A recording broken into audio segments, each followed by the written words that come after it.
Salut les photographes et bienvenue dans ce quart d'heure photo qui sera un petit peu différent d'habitude. Je vous explique en détail juste après le générique, mais juste avant je voulais quand même vous donner un petit peu l'eau à la bouche pour vous montrer le genre de photos que j'ai pu faire pendant ce magnifique lever de soleil. Je vous les montre très rapidement. Hop, c'est terminé. Comme ça, vous allez avoir le temps d'en profiter pendant la vidéo. Je vais vous expliquer en détail comment j'ai fait le repérage pour ce quart d'heure photo, comment j'ai été faire les photos, comment j'ai pu créer les compositions, et je vous explique tout ça juste après le générique.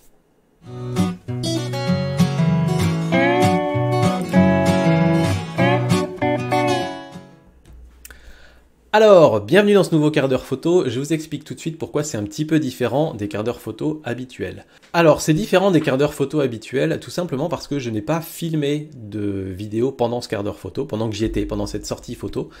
Pour une raison toute simple, c'est qu'en fait, cette sortie photo, c'était un cadeau de Noël. Et c'était un cadeau de Noël que m'a réclamé ma filleule. Donc je vous explique un petit peu, j'ai une filleule qui est ado, qui aime bien faire des petites photos de temps en temps.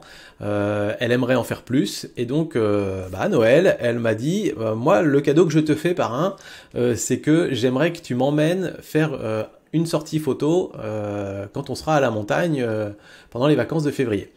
Et du coup, j'ai dit waouh, génial, je suis super content, ça me plaisait énormément comme idée. Et donc, je l'ai pas loupé. J'ai dit ok, on va se faire un lever de soleil. Donc, je lui ai montré comment on utilisait l'application que j'utilise pour surveiller un petit peu les couches nuageuses, pour savoir quand il y avait le potentiel pour avoir des belles lumières. J'ai été faire le repérage du spot photo la veille, alors là elle n'était pas avec moi, mais le but était que le lendemain on se lève super tôt, bien une heure et demie avant le lever du soleil, quand tout le monde dort, et puis on part et puis on va se faire le lever de soleil. Donc voilà, je voulais lui faire vivre l'expérience vraiment de ce que vivent les photographes de paysage quand ils se lèvent très tôt, qu'on est tout seul sur le lieu, qu'on profite de lumière de dingue et d'ambiance de dingue. Et donc c'est cette histoire que je vais vous raconter là aujourd'hui. Donc ça commence avec le repérage. Dernièrement, je ne vais pas vous donner le lieu en question. Certains d'entre vous vont le reconnaître si vous êtes dans le coin. J'imagine que vous reconnaîtrez tout de suite l'endroit où ça se situe. Merci de ne pas mettre dans les commentaires l'endroit en particulier. Vous savez pour quelle raison, hein, parce que essentiellement, j'ai pas tellement envie que sur les milliers de personnes qui regardent cette vidéo, il y en ait ne serait-ce que plusieurs centaines qui y aillent régulièrement en tant que nouveau spot photo. Et puis je trouve que la joie et le plaisir en photo, en tout cas pour moi, il est de découvrir ces spots et de trouver ces compos soi-même. Et voilà, moi j'ai été chercher ce spot sur Google Maps, Google Earth, j'ai regardé mes angles, j'ai regardé où le soleil allait se lever, je me suis dit il y a du potentiel, on va tester. Je suis allé sur place, j'ai regardé, j'ai mis du temps à trouver une compo, à trouver des choses qui me plaisaient, à trouver la bonne place où se mettre, hein, au centimètre près. Et voilà, j'ai quelque part à la fois effectivement pas tellement envie que d'autres profitent de tout ça et viennent hop juste se mettre à la place où je m'étais mis, mais également surtout parce que je pense que c'est plus intéressant pour vous de faire vos propres recherches et de trouver vos propres spots aussi. Donc voilà, ça étant dit, on y va. Et donc je suis à cet endroit-là où en fait on a une vue sur le Mont Blanc, évidemment. Ça c'était la chose qui m'intéressait. Maintenant que je me mets à shooter de plus en plus souvent les Alpes, j'aime bien avoir le Mont Blanc dans le cadre. Je pense qu'au bout d'un moment je vais m'en lasser, mais pour l'instant j'aime toujours autant avoir cette montagne immense. Donc voilà, ça me plaisait. Et donc je suis arrivé là, à l'endroit où je suis garé. Ensuite on monte pas mal dans la pente herbeuse. Il y a quelques petits rochers et on arrive du coup à cet endroit-là. Et là, ça vous donne un petit peu une idée de ce qu'on peut voir. Et moi, je pensais qu'il y aurait beaucoup plus de neige que ça. Là, on est sur une pente exposée au sud, et donc en fait, la neige avait déjà pas mal fondu. Et donc, c'est difficile de trouver un premier plan. Je pensais avoir vraiment un beau premier plan, tout neigeux, tout lisse, tout propre. Et là, c'était pas le cas. Donc, j'ai beaucoup crapahuté. J'ai bien marché une demi-heure, trois quarts d'heure pour essayer de trouver différents plans. Donc je me suis retourné et j'ai pu trouver ce plan-là, cette composition-là, qui me satisfait pas à 100%, c'est-à-dire que là on a une composition qui fonctionne un petit peu avec le rocher en premier plan, c'est une composition assez classique au grand angle, avec un premier plan et puis ensuite d'autres choses derrière. Toutes ces photos sont non traitées, hein. J'ai rien traité encore aujourd'hui, je traiterai en fin de vidéo la photo que je voudrais retenir. Donc voilà, cette compo est intéressante mais pas transcendante. J'aime bien les montagnes là-haut, donc je me dis qu'il peut y avoir des opportunités de photos au téléobjectif ou à un angle un petit peu plus serré. Quand on se retourne et qu'on regarde la montagne de l'autre côté, là pour le coup ça me plaît beaucoup plus. Cette montagne-là elle est vraiment magnifique.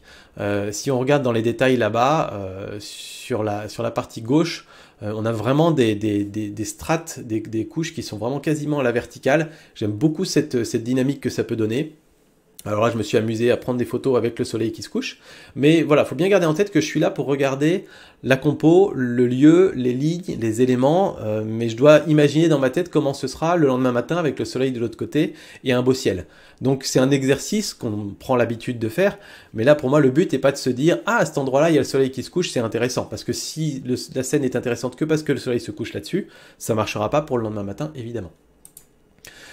Donc ensuite, je suis descendu un petit peu, parce qu'en fait, en allant plus vers le haut, comme sur la photo ici, hein, pour avoir la vue sur le Mont Blanc, plus on montait, plus le Mont Blanc était caché derrière cette colline qu'il y a là devant.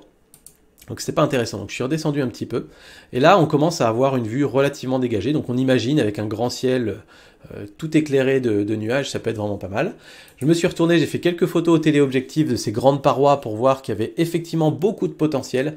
Quand je vois ici, j'adore les dessins que ça fait, on voit ici tous les traits que la neige a pu se faire avec le vent, les espèces de vagues et tout ça, il y a vraiment de quoi s'amuser en photo un peu abstraite. Et quand on dézoome un petit peu, il y a des choses très intéressantes. Et un petit peu plus bas sur cette montagne, je vous le remonte sur le plan large, un petit peu plus bas par ici, là, on le voit très mal sur cette photo-là, mais on a des petites courbes qui sont très intéressantes. Et là, il y a une compo vraiment sympa, et là, pareil, je pense du potentiel si jamais on arrive à voir la lumière du soleil qui vient frapper une partie du paysage et une autre partie dans l'ombre. Après, le panorama aux alentours du Mont Blanc est assez intéressant aussi. Un petit peu plus loin, on a cette espèce de grand cirque ici. Le petit chalet devant qui est plutôt sympa aussi. Donc il y a peut-être moyen de faire des plans un petit peu plus serrés autour du chalet et de ces grandes étendues de neige. Le Mont Blanc est bien dégagé, voilà, pas de souci. Et donc en fait, ce que j'ai fait, c'est que j'ai crapahuté un petit peu jusqu'à arriver à un endroit où il y avait un petit chalet. Parce qu'en fait, la difficulté sur ces photos-là, sur celle-là ou sur celle-là, c'est qu'on n'a pas vraiment de premier plan intéressant. J'ai essayé ici de mettre la pierre, mais bof, ça fait une grosse pierre, un petit buisson, puis de l'herbe, ça fait beaucoup de choses, c'est trop chargé. Donc c'est pas un premier plan qui est suffisamment percutant. Donc j'ai beaucoup crapahuté, je vous dis une bonne demi-heure, en essayant des photos un peu partout, jusqu'à trouver un endroit où ça fonctionnait bien, parce que j'avais un petit chalet en premier plan. Et donc, une fois à cet endroit-là, je me suis retourné pour voir si mon spot ici marchait toujours bien, puisqu'on aura toute cette partie-là éclairée par la lumière du matin. Donc ça pourrait marcher pas mal. Et ici, les sapins se placent pas mal, donc c'est plutôt intéressant. Et quand on se retourne, alors je suis désolé, hein, les photos sont vraiment un peu sombres, parce que je fais mes photos exposées à droite, mais vous allez en avoir quelques-unes où on verra un petit peu mieux après. Et donc ici, quand on se retourne, on a ce petit chalet là, ce fameux petit chalet, avec le Mont Blanc derrière. Alors, je vais vous montrer quelques trucs, là on va passer un peu plus vite. Je me suis amusé aussi à chercher un premier plan pour cette photo avec la montagne. Donc ça peut fonctionner comme ça fonctionne un petit peu quand on se dégage sur le côté, ça fonctionnerait mieux s'il y avait de la neige jusqu'au bout du cadre. Donc je ne vais pas la retenir pour cette fois-ci, mais pour une autre fois, avec de la neige fraîche, ça pourrait tout à fait fonctionner. Et quand on est à ce nouveau spot, la paroi en face, ça fonctionne toujours très bien. On a toujours notre belle petite courbe par ici, là. Et on a même ici cette petite courbe-là. Ça ressemble un petit peu à une moraine d'un ancien glacier. Je ne sais pas s'il y a vraiment eu un glacier ici. Mais voilà, ça fait des courbes qui nous amènent vers cette magnifique montagne que j'aime beaucoup. Donc pour moi, ça fonctionne très bien. Vous voyez un petit peu. Et donc on arrive le lendemain matin, au moment du lever de soleil. On s'est levé super tôt, on était 4 finalement, donc il y avait ma filleule qui était là, et puis ma petite sœur et son compagnon qui étaient courageux aussi, qui se sont levés pour venir profiter du lever de soleil avec nous. Et donc arrivé sur place, déjà dans la voiture, on commençait à percevoir ces nuages-là, mais ça faisait bien 5-10 minutes qu'on les voyait, et j'étais persuadé qu'on allait manquer le lever de soleil. En fait, habituellement, les belles lumières dans le ciel, elles arrivent vraiment... hop, je vais remettre ma tronche. Les belles lumières dans le ciel, elles arrivent vraiment, allez, un quart d'heure, 20 minutes avant l'heure officielle du lever de soleil. Et là, on était bien 35-40 minutes avant l'heure officielle et il y avait déjà ces lumières-là. À tel point qu'au début, je me suis dit, c'est pas possible, c'est de la pollution lumineuse ou un truc comme ça. Et non, c'était déjà éclairé comme ça. Donc je me suis dit, c'est pas possible, on va le louper, c'est trop bête parce qu'une fois qu'on arrive à l'endroit où on va se garer, il y a encore au moins un quart d'heure, 20 minutes pour monter à pied jusqu'au spot, quoi. Marcher dans la neige, pas glisser, etc. Donc bref, là on a marché ce quart d'heure, 20 minutes, on arrive et les nuages sont encore comme ça. Je flippe en me disant, zut, ça y est, c'est fini, ça va, le soleil va se lever, ça va être terminé. Et heureusement, je me trompais. J'ai fait rapidement des photos, donc je me suis planté le trépied tout de suite. Alors là, désolé, c'est un petit peu moins glamour, mais l'heure n'était pas à la partie, comment dire, comme on était pressé, qu'on est arrivé vraiment à la dernière minute, on a speedé pour arriver sur place, il fallait prendre quelques photos au cas où justement toutes ces lumières disparaissent ensuite. Donc l'heure n'était pas à expliquer tous les réglages, comment je fais tout ça à ma filleule. Là, le but était vraiment, je prends quelques photos et après ça, je prendrai le temps de faire des photos avec elle et de lui expliquer comment ça fonctionne. Donc voilà, j'ai pris ma première photo comme ça sur place, en conditions normales. Après, j'ai sorti mon filtre. Alors dans la précipitation, je me suis trompé de filtre et j'ai pris un filtre qui est dégradé par le haut, mais qui a une atténuation de lumière plus forte sur la ligne d'horizon. C'est vraiment fait pour les couchers de soleil sur la mer, ce filtre. Et je l'ai sorti celui-là, ce qui fait qu'on voit que le Mont Blanc est complètement sombre, et du coup ça marche pas. C'est vraiment pas terrible, même si on obtient un résultat qui est relativement proche de ce qu'on pourrait avoir une fois qu'on a traité la photo. Mais là, clairement, ça fonctionnait pas. J'ai fait 3-4 photos comme ça, et je me suis dit, non, ça va pas, il y a un truc qui déconne. Et donc ensuite, j'ai supprimé le filtre. Là, vous avez une photo où j'ai débouché les ombres, simplement, pour vous montrer un petit peu ce que ça peut donner sans le filtre. Et là, on a effectivement quelque chose de beaucoup plus correct. Donc voilà, ensuite, vous voyez que le soleil, là ici, les nuages, ils commencent à prendre une sacrée teinte.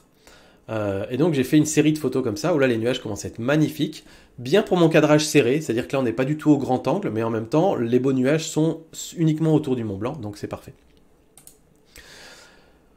Ensuite, le ciel devient de plus en plus beau. Alors voilà, j'en profite, hein, j'ai fait deux, trois petites photos. Vous voyez, habituellement, je fais comme ça. Je fais une photo sur la compo que j'avais trouvée. Une des compos que j'avais trouvées. Ensuite, je vais faire une compo au grand... Alors attendez, ah non, c'était pas au grand angle.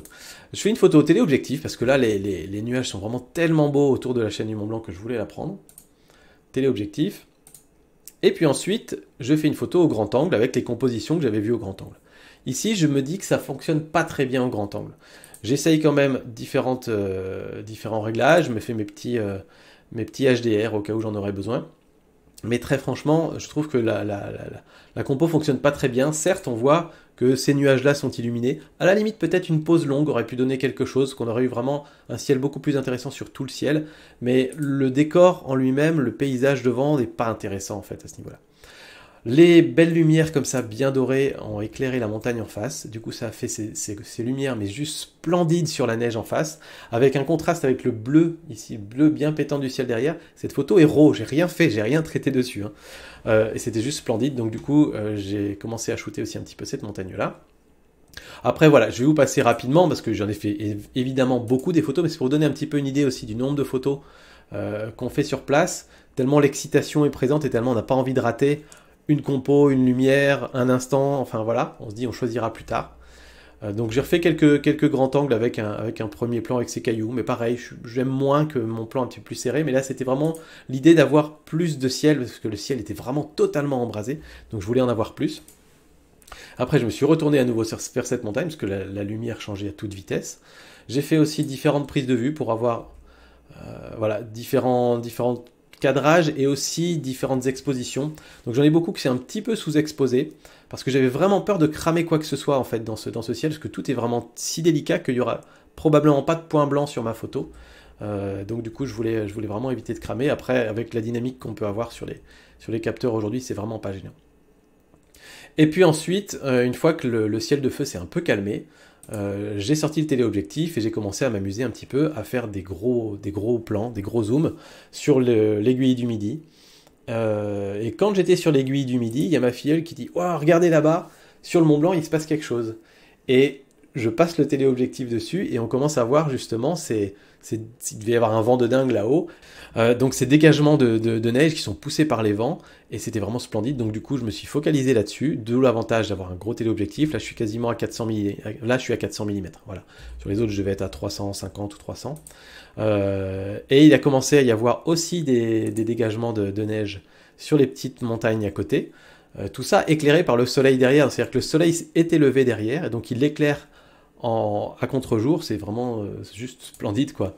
Et donc là, j'ai pas pu m'arrêter de shooter parce qu'encore une fois, toutes les secondes, ça change. Il y a une différence énorme entre cette photo-là, où là, il se passe, par exemple, sur cette montagne-là, pas grand-chose, et la suivante, où ici, on a vraiment des espèces de grosses volutes de neige qui se relèvent, et je préfère 100 fois celle-là à celle d'avant. Il y a aussi ces petites parois qui sont éclairées. Enfin voilà, c'était juste magnifique. Donc voilà, j'en ai pris un gros paquet. Ensuite, je me suis calmé un petit peu parce que c'était le ciel derrière qui était vraiment magnifique, donc j'ai voulu le prendre en photo aussi. Vous voyez, on a des teintes vraiment quasiment un petit peu violacées et très très pastel que j'aime vraiment beaucoup, qui vont très très bien pour la montagne, avec des nuages vraiment très doux.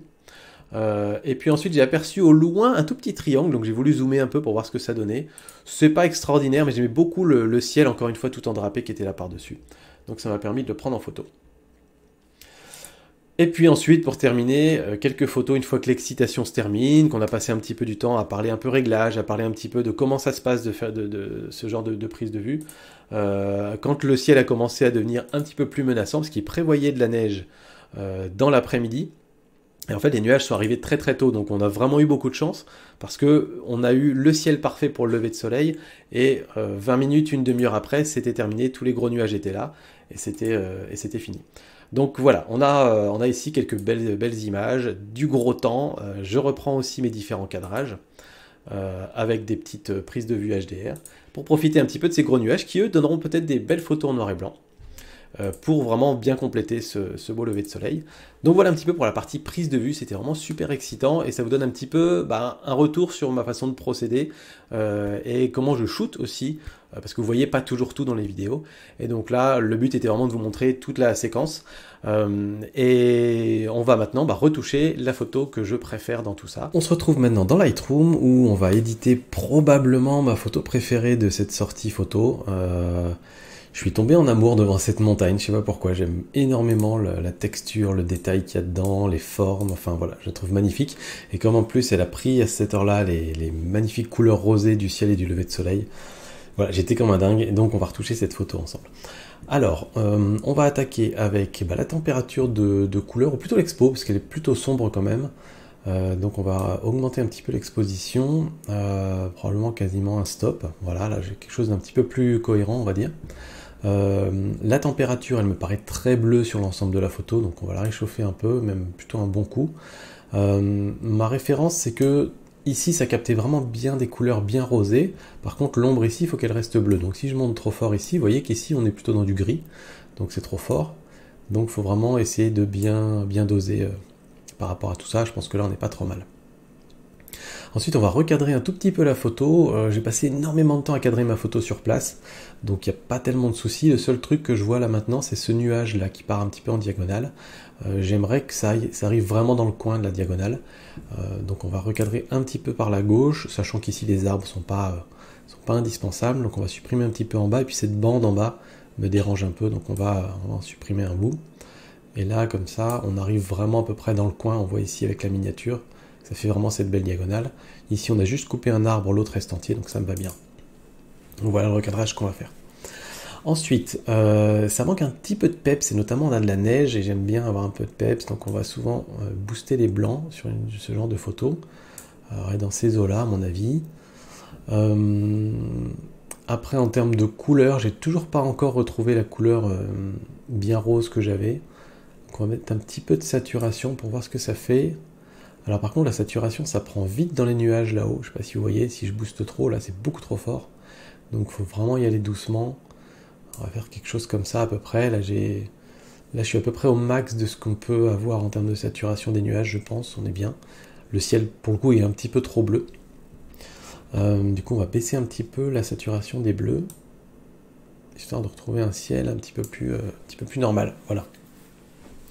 Ok, voilà, pour l'ensemble de la photo, c'est pas trop mal. Maintenant, ce qu'on va faire, c'est qu'on va traiter la montagne différemment du ciel. Donc, on va faire un filtre gradué pour la montagne. Voilà.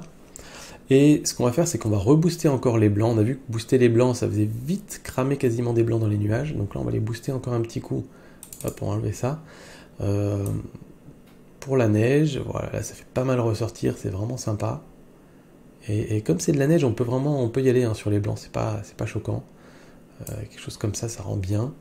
Ensuite, je vais baisser un tout petit peu les hautes lumières, parce que là, on commence à avoir du blanc vraiment cramé un peu dans ces coins-là, là, les endroits qui étaient un petit peu plus lumineux que le reste. Donc voilà, je vais baisser un bon petit cran, comme ça on commence à avoir vraiment notre teinte rosée qui ressort. Donc ça c'est plutôt cool. Je vais déboucher un tout petit peu les ombres, parce que là ici, je sais pas si vous voyez, mais on est vraiment quasiment dans le noir. Donc ça peut être pas mal d'avoir un petit peu de détail dedans, pas trop. Si je fais ça, là c'est vraiment beaucoup trop, et je veux pas attirer trop l'œil sur cette partie-là en plus. Donc vraiment juste un petit peu déboucher les ombres pour qu'on devine qu'il y a un petit peu de détail. Ensuite, je vais voir un petit peu le bouton de clarté, ce que ça peut faire. J'ai pas tellement envie de l'augmenter trop, parce que là, vous voyez, ça crée vraiment beaucoup de confusion, on va dire. La baisser, ça peut amener quelque chose d'intéressant. Si je la baisse à l'extrême, vous voyez, ça va lisser un petit peu le tout, ça va donner un côté plus doux. Donc je vais le faire un tout petit peu. Pas trop. La clarté négative, il faut vraiment l'utiliser avec parcimonie. Vraiment, si vous le faites, c'est faiblement. Voilà. En termes de couleur, on va essayer de voir un petit peu avec la saturation ce que ça peut donner. Voilà, donc on peut réaugmenter pas mal. Alors, oh là là, ça fait assez violent par contre.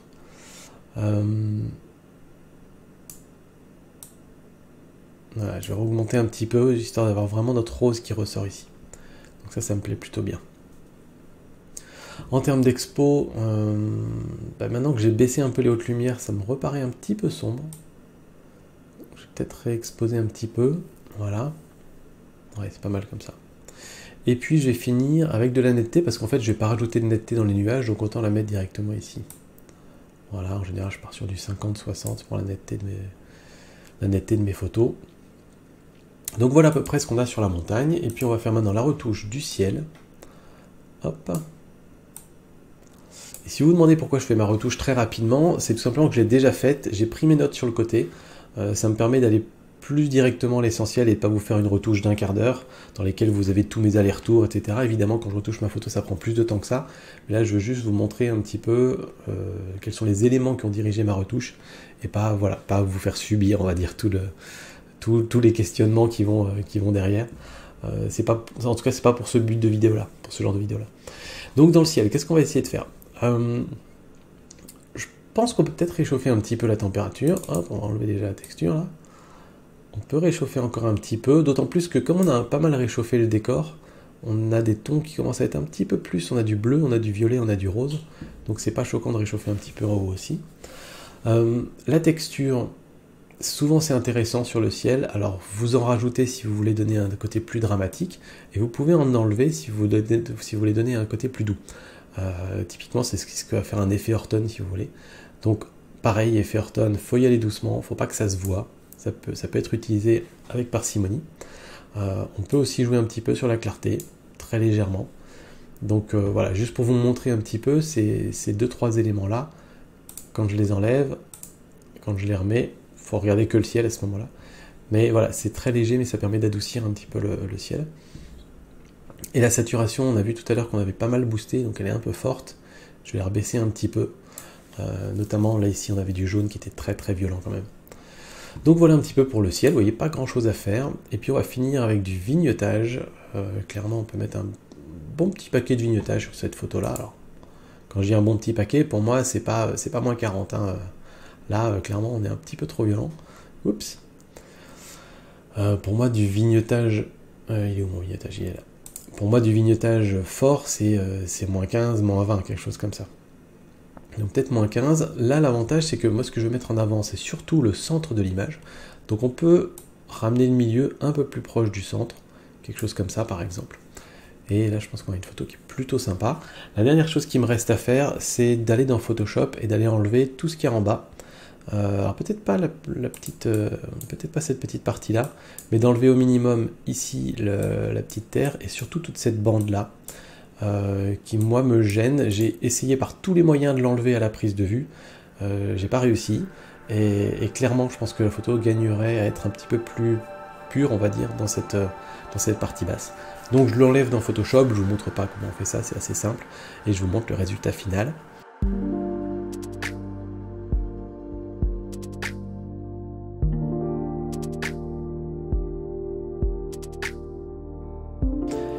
J'espère que cette photo vous plaît, en tout cas moi elle me plaît vraiment beaucoup, je pense que je vais probablement en faire un tirage.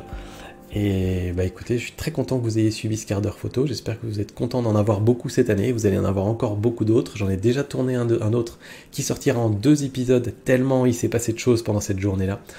Donc j'ai vraiment hâte de la voir, abonnez-vous à la chaîne pour ne pas le manquer, et puis moi je vous mets d'autres quarts d'heure photos juste là si vous voulez aller les voir. Et surtout, amusez-vous et voyez plein de belles choses, profitez de la nature comme elle est belle. Moi je vous dis à très bientôt, salut!